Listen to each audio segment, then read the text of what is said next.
Yeah, they're very, very nice.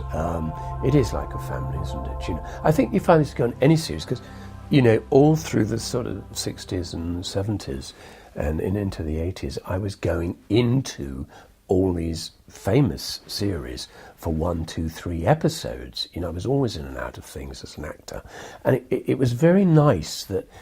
You know, whoever the leading person was would come and say hello, and they always said the same thing. Well, it was sort of like a family here, you know, Valentine, you'll be very happy. And they say this like you've arrived at boarding school, you know. I think what was nice, because we had all these regulars, you know, what was nice about that was that they were so sure of what they were doing.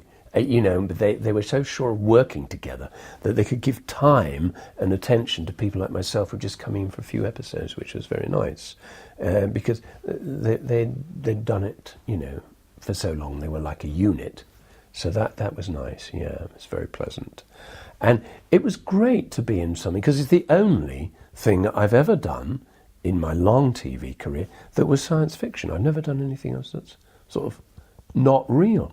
I mean, usually playing sort of, you know, heavies or policemen or something or whatever, you know, terribly realistic. And this was the first time that I'd gone off into another place.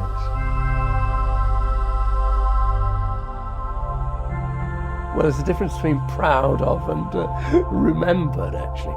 The one I remember most is I played this horrific gang leader, this amazing character in the Sweeney, and I had some amazing lines like, if I find out who's done this, I'll crucify him on the front of a Circle Line train. I mean, they don't write lines like that anymore. And another one when Regan comes to see me in my prison cell, and I say, and not just that, they've taken my bleeding shoelaces away. I mean, ridiculous, wonderful lines. That was a wonderful series, by the way, Sweeney. It was a great series, and I love watching it again when it comes round with the old Jaguar. What a loss, John Thor, you know, what a nice man, and a great actor. He came up to about my chest, and he terrified me when I was working with him. He's so, you know, when the camera was on him, so tough as Regan, so intense.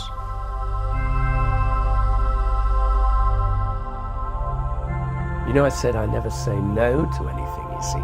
So I was in television, and one day my agent said, well, my agent's featuring heavily, my agent said, could you do voiceovers? And I said, yes, of course. I've never done a voiceover. And she said, there's this, I'll tell you how long ago this was. She said, there's this new thing coming, commercial radio, Capital Radio. And she said, they've got this commercial for an American film called The Exorcist, and they've got to redo it for Britain. And I told him, you can do an American accent. I said, can I? Oh, okay. So I had to do this thing. Do you know, it's the first voiceover I did. Somewhere between science and superstition, there is another world. Nobody believed it. Nobody expected it. The Exorcist. And we had all this screeching and screaming, and it was the first commercial that went on Capital Radio, and it was so frightening we had to take it off and redo it without all the screaming. And that's how I got into voiceovers for many years. And one day I'm doing a voiceover, and somebody says, the client says, oh, you're good at this, can you make radio commercials? And I said, oh, sure. So suddenly I'm producing radio commercials, 50 a week, writing them, voicing them, everything.